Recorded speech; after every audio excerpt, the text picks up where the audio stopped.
Entonces, estábamos hablando de evidencia efectiva, partiendo de lo que es el... Micrófonos, por favor. Ahí tenemos Juana Carcina, que está abierto su micrófono. Stephanie Laruta también. Hay varios. Alejandra, por favor. Stephanie Laruta, por favor, cierra tu micrófono.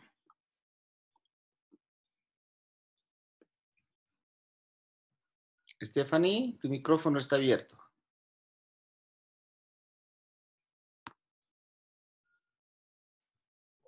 Continúa.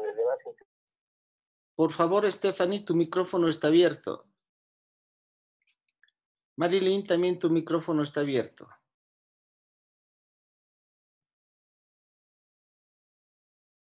Marilyn Ticona, tu micrófono está abierto. Ok, vamos. Entonces estamos hablando primero de lo que es el riesgo de auditoría, en esto que es la fórmula del riesgo de auditoría. Y entonces ahí les decía que es muy importante tomar en cuenta que el riesgo de auditoría debe bajarse a un nivel aceptable. Uy, a un nivel aceptablemente bajo, y ese nivel aceptablemente bajo es 5%, más o menos. Algunas empresas podrían tomar el 4% quizás, y no creo que alguien se anime a tomar el 6%, porque sería, en realidad, podría ser tildado como negligente, ¿no? Y la verdad es que en general todos conceptualizamos que cuando hay que darle confiabilidad a los usuarios, hay que darle una confiabilidad del 95%.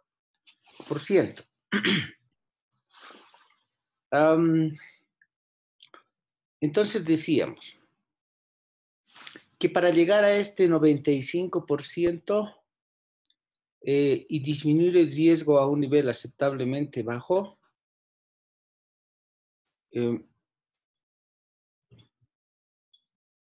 deben combinarse el RIM con las pruebas de auditoría. El RIM, este RIM, que es un riesgo combinado entre el riesgo inherente y el riesgo de control interno, de tal manera que se define el riesgo de incorrección material. ¿Cómo se define eso? Ya lo hemos visto. En función, el que domina es el control interno.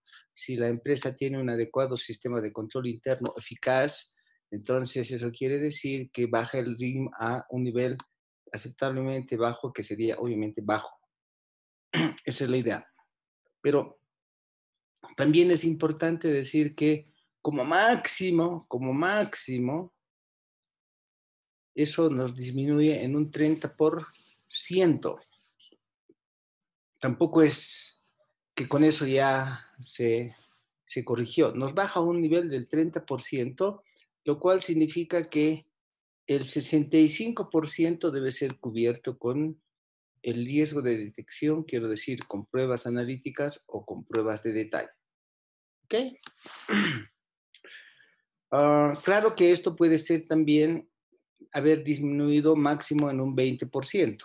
Si fuese en un 20%, eso quiere decir que para completar con el 75%, para llegar a los 95%, siempre el 75% son las pruebas que hay que hacer a través de, ¿ok? Hágame siempre si no entienden, pídanme que les aclare, porque es muy importante lo que les estoy diciendo, si no, no van a poder seguir en estas condiciones. Bien, ya el riesgo inherente por su naturaleza ya lo hemos visto. Esto hay que tratar siempre ahora para llegar al RIM, este RIM solamente se ve por aseveraciones, ya no es a nivel de negocio, ya es a nivel de estados financieros y aseveraciones. Entonces, hay que considerar eso, que es el riesgo inherente, que es la posibilidad de que, como riesgo primero, de no cumplir con su objetivo, y en este caso es la probabilidad de que se tenga riesgos o de incorrecciones en los estados financieros, sin considerar el control interno, sin considerar el control interno. ¿Ok? Entonces, mucho tiene que ver, varios aspectos, a nivel de negocio, desde los objetivos de la entidad, la naturaleza de las operaciones, etcétera, etcétera, que hace a que realmente se pueda hacer esa consideración. Una cosa que también habíamos enfatizado es que siempre vamos a enfatizar más bien, es que el riesgo inherente tiene que ver con la naturaleza, el riesgo inherente tiene que ver con la naturaleza. Es una especie de lluvia de probables errores y eso se mitiga con controles internos, solamente que el control interno tiene que tener una buena estructura para no dejar pasar esta lluvia de errores. ¿De acuerdo? Entonces es importante considerar que el control interno sea eficaz y todo para que sea eficaz depende de su estructura y su implementación. La estructura del control interno tiene que ser una estructura adecuada, ¿sí? Y la implementación, ¿por qué? Porque a veces empresas que tienen una buena estructura no la utilizan. Eso quiere decir que si tomamos el ejemplo de, de esto que es el paraguas, es mejor, tal vez lo busco en una condición en internet, fíjense, voy a poner paraguas.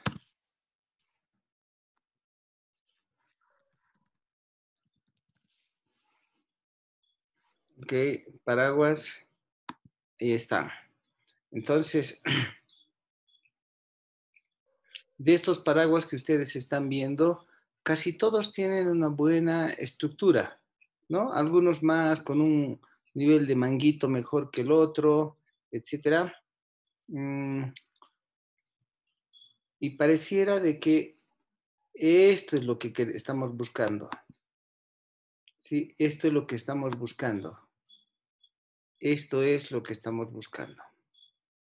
¿Ok? Entonces, que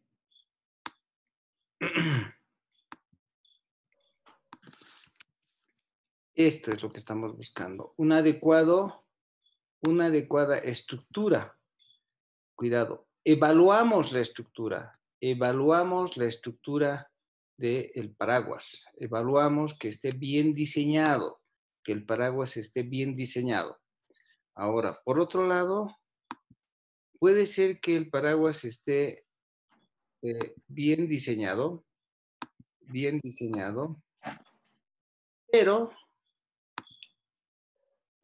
pero que esté más o menos en estas condiciones.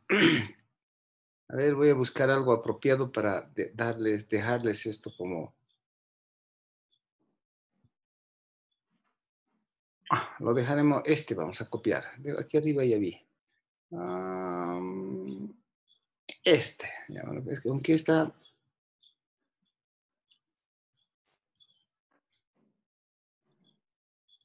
Quiero un paraguas cerrado, ¿no? Un paraguas cerrado donde no se lo utilice. Un paraguas, aunque tenga buen diseño, paraguas, ¿ok? Un paraguas puede ser que tenga un super diseño. Otra vez lo he perdido.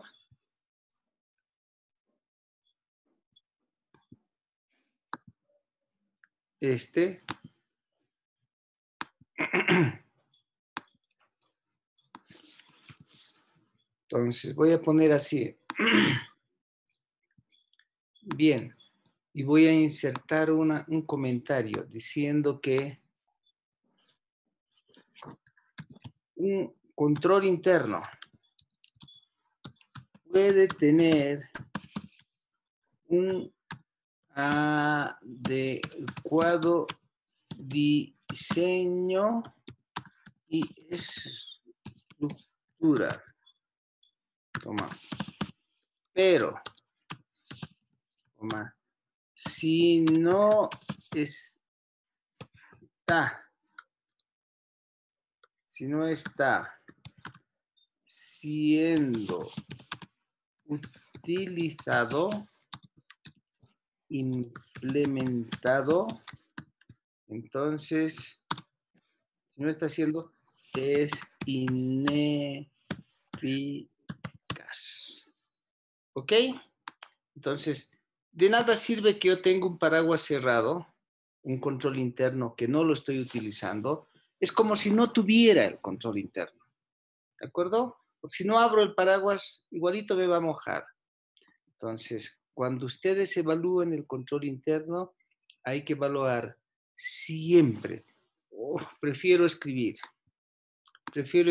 porque yo sé que algunos de ustedes se acuerdan, ¿no? Entonces, cuando se evalúa el control interno, no, más bien de otra manera. El control debe evaluarse el diseño y la implementación del control interno. ¿Ok? Debe evaluarse el diseño y la implementación del control interno. Necesariamente. Diseño, implementación. ¿Ok?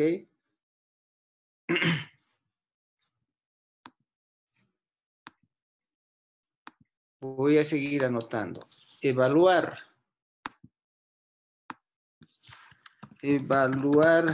solo el diseño, no sirve a los propósitos de auditoría. ¿De acuerdo? No sirve solo evaluar el diseño. Ay, qué bonito el paraguas. Eso no sirve. Es decir, pero lo usas, más o menos, ¿ves? Lo usas porque si no lo usas no tiene sentido. Entonces aquí lo voy a poner como que voy a insertar un dibujo, un arte. Voy a buscar el mejor para que ¿no? Entonces, no olviden, hay que evaluar siempre y tiene que ver la correlación. Diseño y hay que evaluar la implementación. Siempre diseño e implementación. Diseño e implementación. Quiero borrar uno de los grafiquitos. A ver cómo borro. Ahora sí. Entonces, tengo que evaluar siempre diseño y debo evaluar la implementación. Siempre. ¿Ok? Eso es el conjunto total de lo que es evaluar el control interno. Diseño.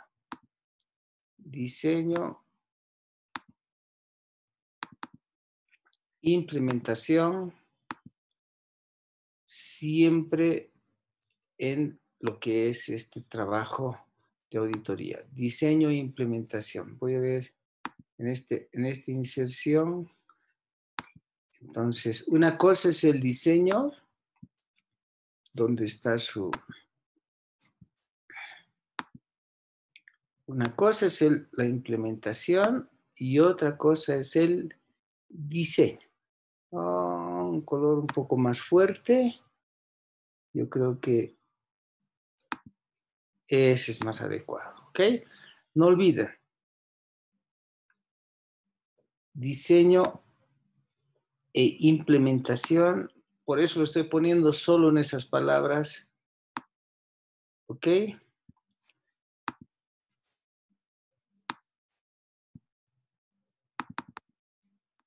Voy a enfatizar esto. Evaluar solo el diseño no sirve a propósitos de auditoría. Hay que evaluar el diseño y la implementación. ¿Ok?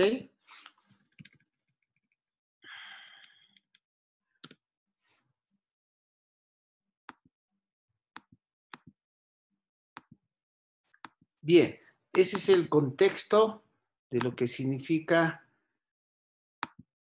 hacer una adecuada evaluación del control interno. Entonces, habíamos partido del riesgo inherente. Dijimos el riesgo inherente es, por definición, es el riesgo que que tiene que ver con la naturaleza del negocio, la naturaleza de la transacción, la naturaleza de del elemento, la naturaleza de la cuenta. ¿Ok? ¿Y naturaleza de qué? Que por su propia naturaleza nos traiga riesgo de error en los estados financieros. ¿Y cómo se controla eso? El riesgo inherente se mitiga con control interno, siempre y cuando el control interno tenga una buena estructura y buen diseño, pero que no solamente sea eso, sino esté bien implementado. Así, que haga una cobertura de que no se moje, porque si tienen un buen control interno, pero no lo utilizan, no sirve. Por lo tanto, cuando evaluemos como auditores, debemos evaluar el diseño y la implementación. Evaluar solo el diseño no sirve a los propósitos de auditoría. Debe evaluarse siempre diseño e implementación. ¿Ok? Entonces, eso es lo que quieres reflejar aquí. Esto, un mal diseño, ¿no es cierto? Un mal diseño definitivamente hace que nuestro propósito de auditoría fracase, ¿sí? Fracase en relación a esta cuenta, etcétera, fracase. ¿Por qué? Porque si no hay un adecuado control interno, las pruebas de auditoría van a ser, pero muy intensas. Peor, si una empresa no tiene un buen diseño e implementación del control interno, entonces en esa empresa debe haber un caos total. Y si hay un caos total, yo prefiero no hacer la auditoría de esa empresa porque habrá me puedo encontrar con muchos errores y mi propia auditoría corre riesgo. Ok, y entonces el riesgo de detección son los procedimientos de auditoría, sobre los cuales nosotros tenemos la responsabilidad. Y ese trabajo lo hacemos en función de las aseveraciones en los estados financieros. Eso tiene que ver mucho con las aseveraciones en los estados financieros y que corresponden a integridad, existencia, exactitud, evaluación, propiedad, presentación, revelación, corte y clasificación. Y la idea es que todo esto tiene que ir rumbo al RIM, rumbo al RIM. Todo esto tiene que ver, hacemos un trabajo rumbo al RIM. Lo que queremos es eso. Estamos pensando en que todo esto tiene que ir a concentrarse en el riesgo de incorrección material. Entonces hacemos una evaluación de riesgo inherente y riesgo de control interno por aseveraciones, por aseveraciones. ¿Ok? Ahora, esas aseveraciones, el uso de esas aseveraciones tiene que ver con solamente hoy en día dos categorías. Dos categorías porque antes eran tres categorías necesariamente. Ahora el enfoque está sobre dos categorías. ¿Cuáles son las categorías? Primero, las clases de transacciones. Las clases de transacciones que esas clases de transacciones que se tienen en las cuentas y los saldos de cuenta de tal manera de que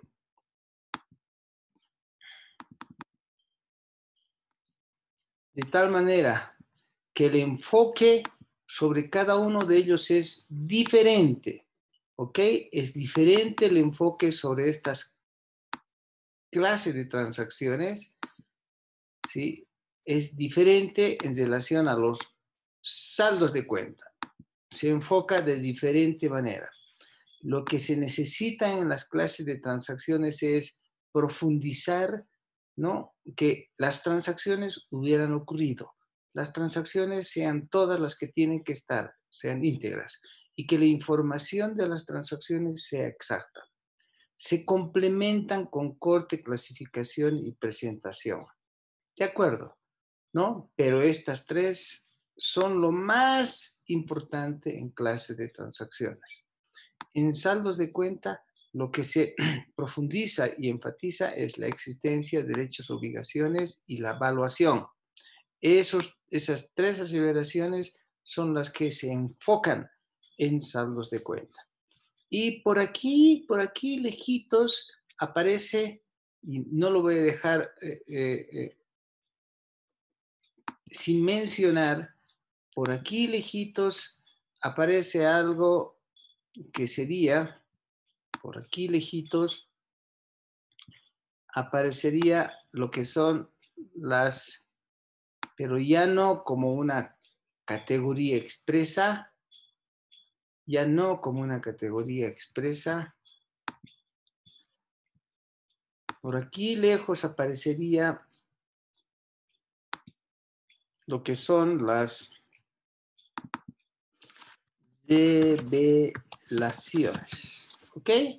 Por ahí es más como una especie de sombrita.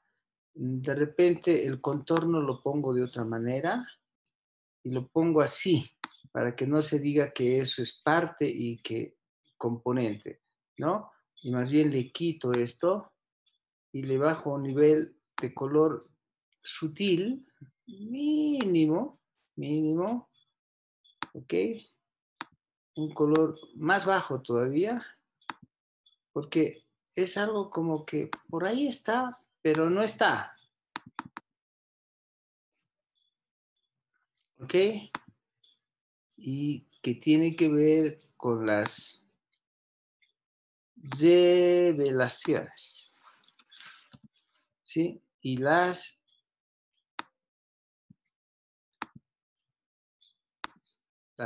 revelaciones. Bien. Entonces, ¿se consideran las revelaciones? Sí se consideran las revelaciones, pero no son asuntos que deban ser enfocados como las clases de transacciones y saldos de cuenta. Lo más importante son las clases de transacciones y saldos de cuenta. Y en ese sentido, hay que considerar que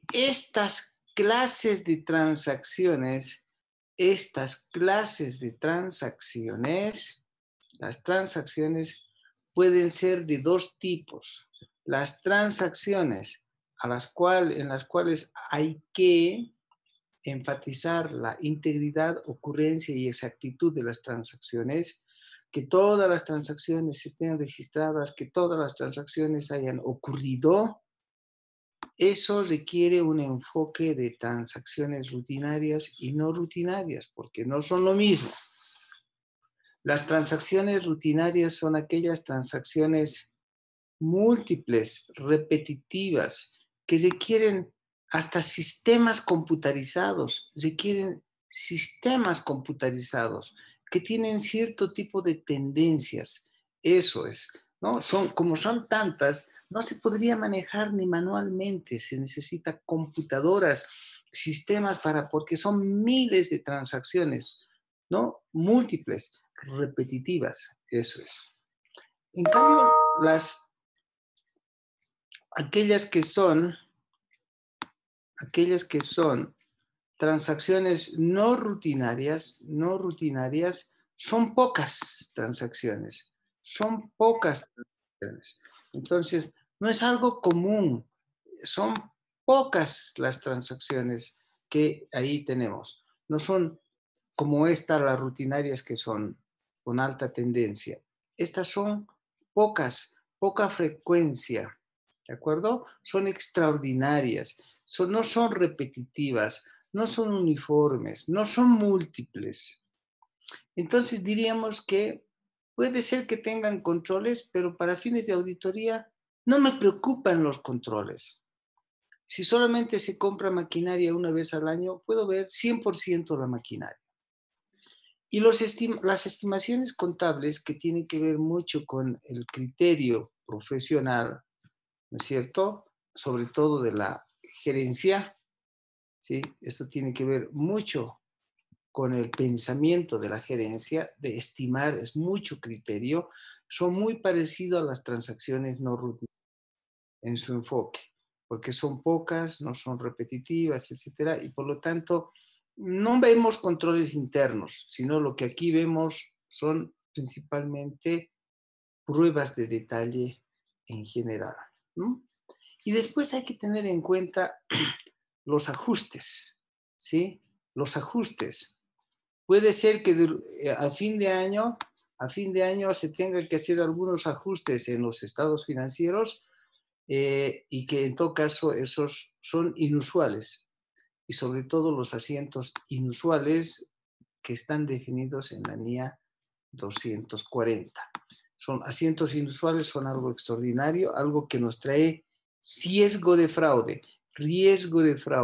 Por eso están en la 240. Son asientos poco comunes en los cuales debemos concentrarnos.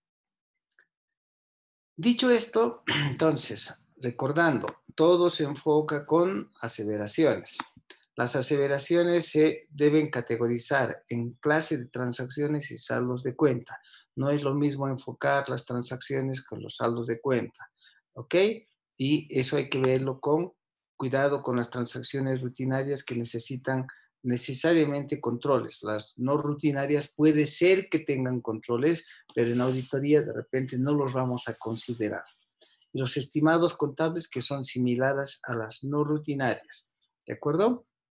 Y entonces el enfoque de auditoría en clase de transacciones va a ser un enfoque de controles. La tendencia es que sea un enfoque de controles, ¿sí? Los estimados, no, un enfoque sustantivo. Los saldos de cuenta, un enfoque sustantivo. Las revelaciones, un enfoque sustantivo. Entonces, si lo ponemos esto así, y voy a volver a copiar aquí, yo diría que las clases de transacciones se enfocan con controles. Los estimados, o sea, las revelaciones con un enfoque sustantivo, los saldos de cuenta con un enfoque sustantivo y los estimados con un enfoque sustantivo. ¿Ok? Entonces, esa es la tendencia. Y sin embargo, está predicho que también se puede dar un enfoque combinado. Una partecita con un enfoque de controles y otra partecita con un enfoque sustantivo. ¿De acuerdo? Entonces, eso quiere decir que si yo tomo esto para una buena referencia, diré que entonces también este enfoque puede tener un enfoque de controles en los saldos de cuenta de balance. ¿De acuerdo? Entonces, mucho criterio a la hora de hacer la aplicación de un enfoque de auditoría. ¿Ya? Entonces, hay dos tipos de enfoque de acuerdo con la NIA 330, un enfoque de controles y un enfoque sustantivo. Y lo que se busca es que, en realidad, en última instancia, puede ser que tengamos que darle un enfoque combinado. ¿De acuerdo?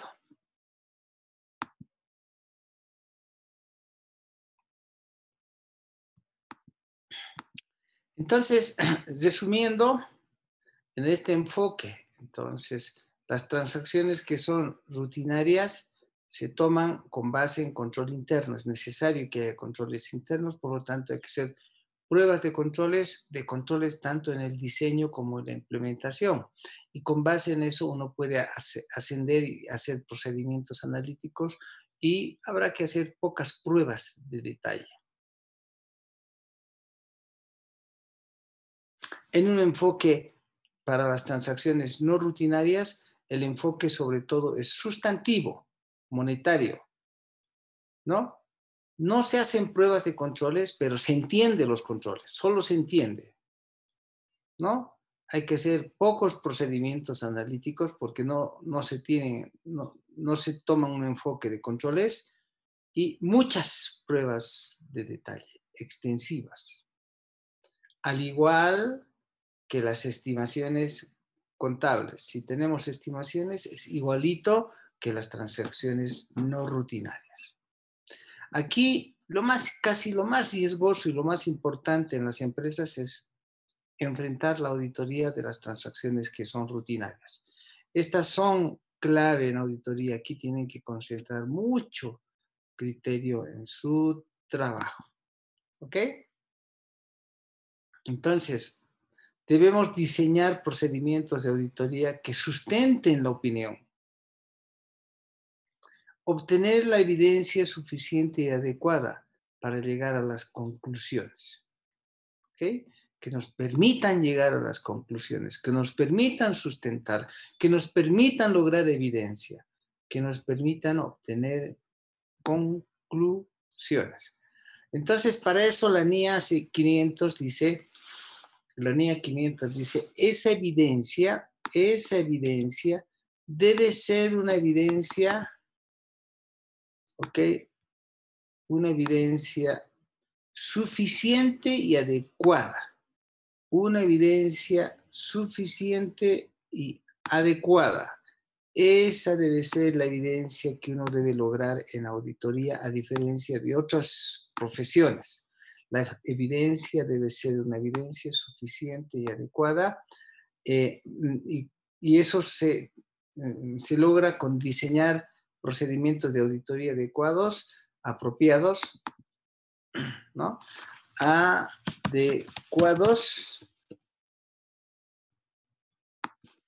Adecuados en las circunstancias, con el fin de obtener suficiente evidencia y adecuada. ¿Ok?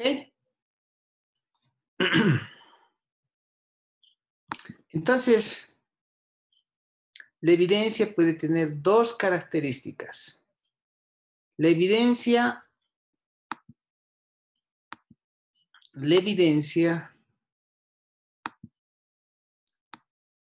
puede ser adecuada, que tiene que ver con la cualidad, y la evidencia debe ser suficiente y que tiene que ver con la cantidad.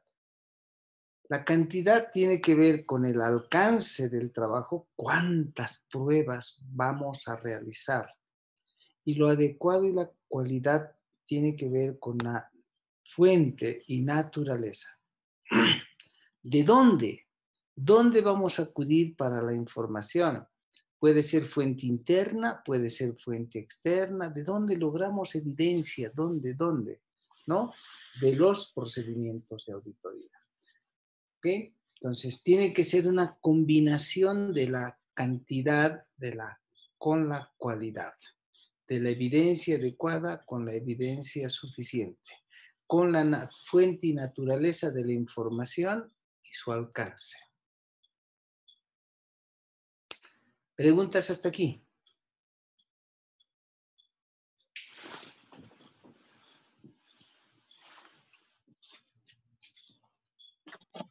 Licenciado, buen día. Tenía una consulta. Eh, Cuanto mayor es el riesgo valorado, mayor evidencia de auditoría será requerida. Sin embargo, si la calidad de la evidencia es mayor, se requerirá menos cantidad. Bueno, la pregunta sería, ¿qué hace que la evidencia sea de mayor o menor calidad? Como dice ahí, la calidad de la evidencia tiene que ver sobre todo con la fuente y la naturaleza. ¿Ok? Cuando hablamos de la calidad de la información, tiene que ver de dónde logramos la información.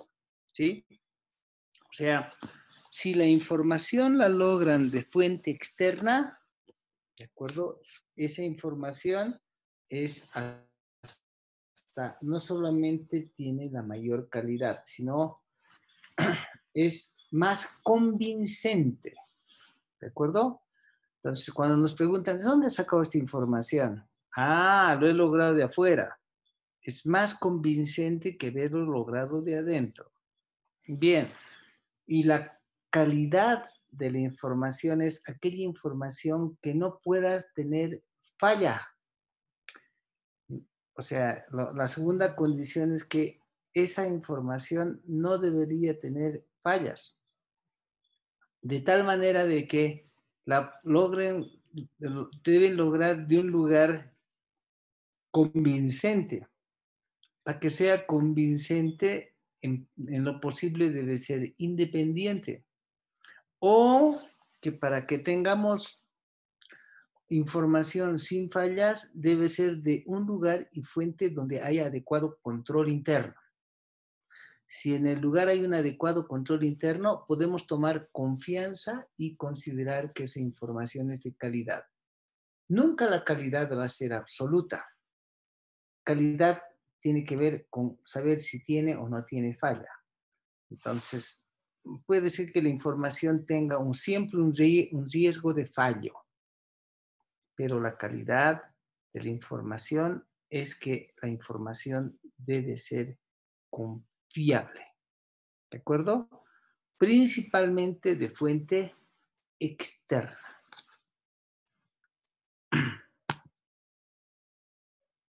Entonces, esa confiabilidad de la información, de la evidencia, para que sea evidencia adecuada, ¿no es cierto? Todo depende de la fuente y la naturaleza. Y es lo que yo les decía hace un ratito. Si es que